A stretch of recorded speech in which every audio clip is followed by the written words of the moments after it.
How to correctly back squat. So the first thing we want to do is set our hands and create tightness. The most important part of the squat is unracking it correctly. If we can't unrack it correctly, there's low chance that we're going to squat correctly. Get the hands set, and I want to think bend the bar. So turn my pinkies down, my thumbs away. Then pull my shoulders back and down, so I'm already creating tension in that upper back. And then I'm going to actively pull myself under the bar. So from here, I'm going to walk my feet so they're directly underneath my hips and directly underneath the bar.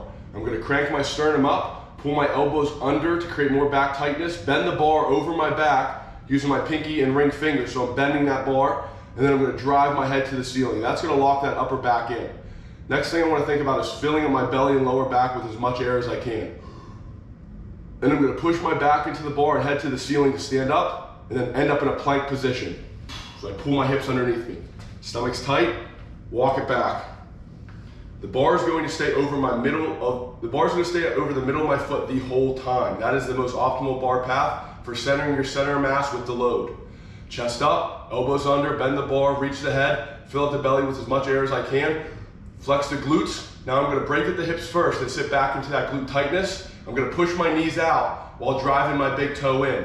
Because if I just push my knees out without driving the big toe in, I'm going to lose contact with the foot. I want to keep full contact with the foot onto the ground. So big toes in, knees out, break at the hips, glutes on. Sit back into that tightness, open up the knees. Bar stays over the middle of the foot.